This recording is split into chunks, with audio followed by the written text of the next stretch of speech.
할렐루야. 2024년도 마지막 날 또 이 새벽도 늘 그렇듯이 항상 깨어 하나님 앞에 머무시는 우리 모든 분들을 축복합니다. 어제도 그랬고 오늘도 그렇고 또 내일도 마찬가지로 하나님께 깨어 기도할 때 마지막 때가 분명한 것 같습니다. 온 국민이 지금 집단 멘붕에 또 빠져 있지요. 지난번에 세월호 사건 이후에 또 아주 대참사가 일어나서 그냥 순식간에 179명의 목숨이 또 그냥 그렇게 불 속에 타버렸는데, 이럴 때 이제 굉장히 이 집단 우울증이 생기지 않습니까? 우리가 특별히 참 힘든 시간들인데, 결국은 근데 우리 신앙 가운데서 이 모든 것을 해석하고 풀어가는 것은 결국 그렇기 때문에 우리가 더 하나님께 또 마음을 겸손히 해야 되겠다라고 하는 그런 결론이에요. 겸손함 잊지 않기를 원합니다. 그래서 오늘 우리가 바벨론에 대한 지금 46장부터 시작이 된 그러한 유다의 직간접적인 열방들 10개국에 대한 지금 심판 예언이 계속되고 있잖아요. 그래서 46장 애굽에서 시작이 되었고, 그리고 우리가 지난번 엊그저께 읽었던 49장에서 이제 9번째 나라까지 이제 언급이 됐죠. 그런데 오늘 이제 50장과 51장 두 장에 걸쳐서 이 주변 열방 10개국 중에 마지막 나라에 대한 심판이 예언되고 있어요. 그게 어느 나라예요? 바벨론이죠. 바벨론. 그리고 이 바벨론에 대한 이 멸망, 지금 굉장히 분량이요 적지 않고요. 또 이것이 51장까지 또 51장도 64절까지 돼 있어요. 지금 이 분량이 적지 않아요. 그런데 내용은 없어요. 그냥 계속 얘기하는 거예요. 하나님의 심판을 계속 고기를 이게 줬듯이 이거를 막 다지듯이 말이죠. 그죠? 이거를 그냥 계속 바벨론에 대한 이 하나님의 심판이 그냥 계속 연타로 바바바바 그러면서 지금 바벨론을 지금 심판에 대한 예언이 주어지고 있는데, 근데 이 바벨론에 대한 심판이 또 가지는 중요한 의미가 뭐냐면, 구약에서의 역사적인 바벨론에 대한 심판도 나오지만 이 바벨론의 심판이 또 어디에 등장하죠? 여러분, 신약에 넘어가면 요한계시록에 등장합니다. 그러니까 거기에 나오는 요한계시록에 등장하는 바벨론의 심판은 역사적인 심판이라기보다는 상징적인 의미를 가지고 있죠. 그러니까 이 바벨론이라는 나라가 가지고 있는 그런 어떤 악함, 그리고 바벨론이 상징하는 심판의 이 수위는 이게 어마무시한 거죠. 그래서 이 지금 50장에서는 이제 앞에 1절부터 28절까지는 똑같은 어떤 이 바벨론의 심판 그리고 이스라엘의 회복을 두 번 반복을 하고 있어요. 여러분 잘 구분은 못 하시겠지만 1절로 10절에서 이런 한 번, 그리고 11절부터 28절까지 한 번, 두 번. 그래서 이스라엘의 회복, 그리고 그 회복 전과 후에 이 비교, 그 분기점이 되는 바벨론의 멸망, 이것이 계속 반복이 되고 있고요. 그리고 오늘 우리가 주목하고 싶은 내용은 이 29절부터 40절인데요. 29절에서 40절의 내용은 뭐냐면, 그럼 바벨론의 죄가 뭐냐는 거예요. 바벨론의 죄가 뭐냐. 그래서 이 바벨론의 결정적인 심판을 가져온 그러한 죄의 세 가지를 얘기합니다. 3대 죄, 바벨론의 3대 범죄를 언급하는데, 29절로 32절에서 첫 번째 죄, 그리고 33절에서 37절의 두 번째 죄인데, 두 번째 죄는 뭐냐면 이스라엘 선민에 대한 학대에 대한 이야기, 그리고 세 번째 죄는 38절에서 40절인데 그 우상 숭배에 대한 범죄인데, 결국 이 바벨론이 이제 멸망을 당하죠. 바벨론을 멸망시킨 제국은 파사 제국인데, 그 파사는 일반 역사에서 소위 말하는 알렉산더 대왕이 페르시아 제국을 말합니다. 페르시아 제국에 의해서 바벨론이 망하게 되어지는데, 이 바벨론이라는 나라가 참 신비한 나라예요. 그러니까 역사적인 기록에 의하면 그 규모가 어마무시했다는 거예요. 어마무시했다는. 그래서 세계 7대 불가사의에 속하는 하늘정원이라는 것이 있거든요. 공중정원. 공중정원이 있는데 그 공중정원의 기록을 가지고 있는데, 근데 뭐 저는 자세히는 모르겠습니다만 일단 세계 7대 불가사의 중에 하나예요. 어떻게 공중에 정원이 있지? 그 기록만 가지고 보면 이 바벨론이 문화적으로나 어떤 이 모든 규모에 있어서 어마무시한 거죠. 그 중에 하나가 뭐냐면 성벽인데요. 성벽, 바벨론 성벽, 성을 둘러싸고 있는 성벽이 마차 2대가 서로 교대해서 지나갈 수 있게 소위 2차선 도로, 2차선 도로가 깔려 있을 정도로 이 성벽의 두께가 어마무시했고, 그리고 바벨론은요 무엇을 쓰는 나라였냐면 역청을 쓰는 나라였어요. 그게 뭐냐면 역청은 요즘 말로 말하면 시멘트 같은 겁니다. 이 역청을 사용할 수 있는, 그래서 모든 것들을 역청으로 건물을 쌓고 성곽을 쌓는 그런 놀라운 그런 기술력을 가지고 있었고, 그것이요 유적이 없어요. 여태까지 없었어요. 바벨론 기록에만 있었어요. 근데 그것이 19세기에 들어와서 그 유적이 발견이 됐는데 땅 위로 드러난 유적이 없어.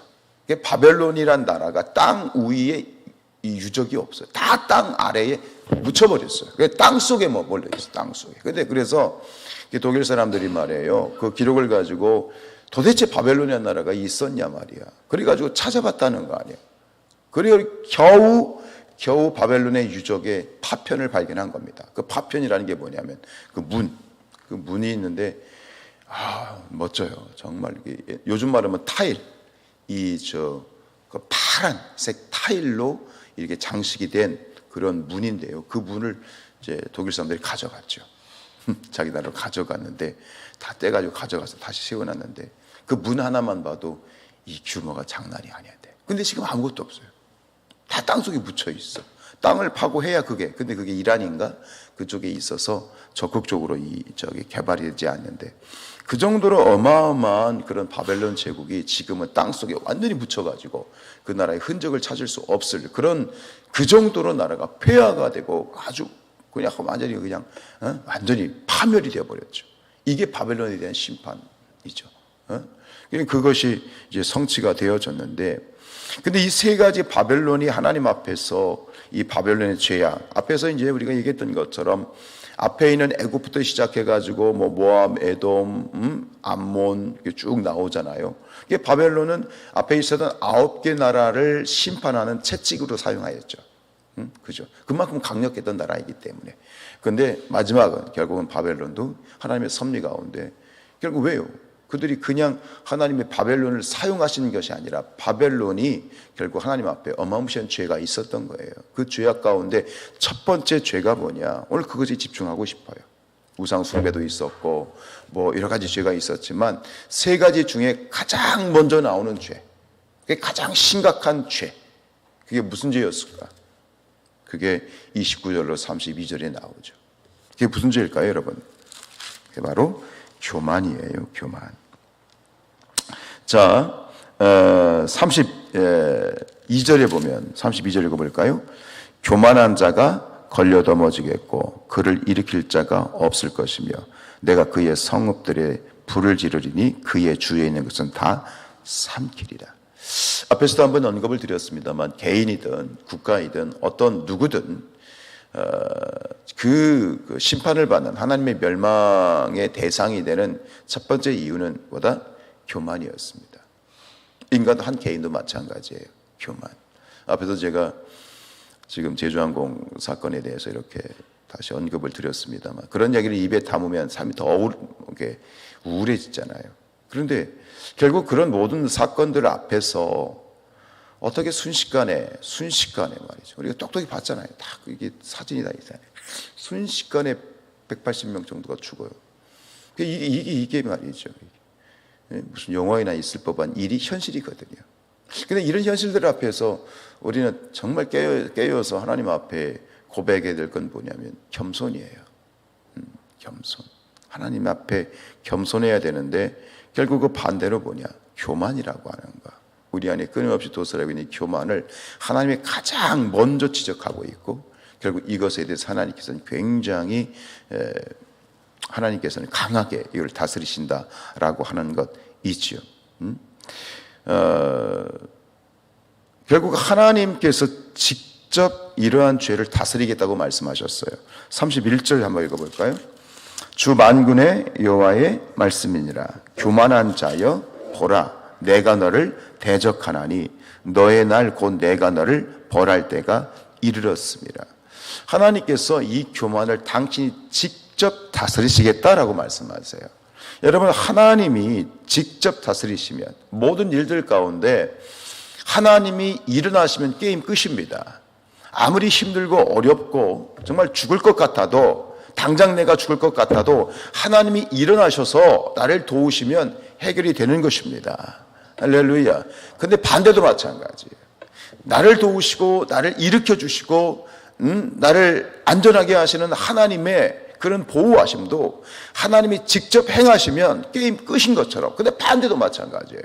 심판과 이런 어떤 징벌에 있어서도 하나님이 직접 친히 일어나셔서 대적하시고 하나님이 치시겠다 그러면 그 앞에 대적할 수 있는 자가 있어요, 없어요? 하나님의 심판의 정도가 어떠냐는 거예요. 그 앞에 어떤 것도 하나님이 직접 심판을 행하시겠다, 당신이 직접 일어나서 내가 너를 대적하겠다라고 하는 거, 친히 대적하겠다. 그럼 그 앞에 그건 완전히 파멸인 것이죠. 근데 그 대상이 뭐냐? 그 하나님의 파멸의 첫 번째 대상이 뭐냐? 교만이 있는 거예요. 교만. 우리 안에 있는 교만. 교만이 무서운 것은 위장할 수 있어, 가장할 수 있어, 겉으로는 그런 척할 수 있어, 아닌 척할 수 있어. 근데 속에 숨어 있어. 이게 무서운 거예요.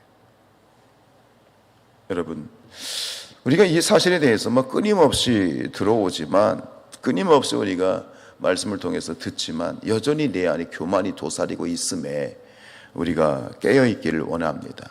한 해를 정리하면서 오늘 이 말씀을 또 우리에게 주신 이유가 있다고 생각하는 것은, 여러분, 우리 안에 있는 크고 작은 교만을 주님 앞에 꺾어버리고 이 교만을 하나님 앞에서 회개하고 하나님 내 안에 숨어있는 교만을 발견하게 하시고 이 교만을 버리게 해주시고 교만에 빠지지 않게 하옵소서.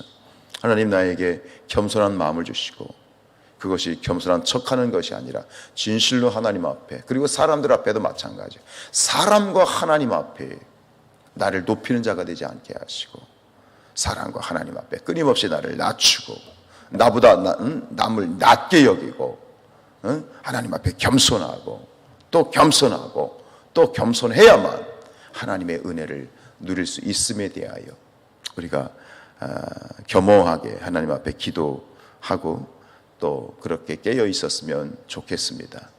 겸손의 죄 해결하고 가십시다. 그리고 하나님 앞에 자복하고 또 하나님의 도움을 구함으로 늘 하나님의 보호하심 가운데 승리하는 우리 모두가 될 수 있기를 주님의 이름으로 축복합니다.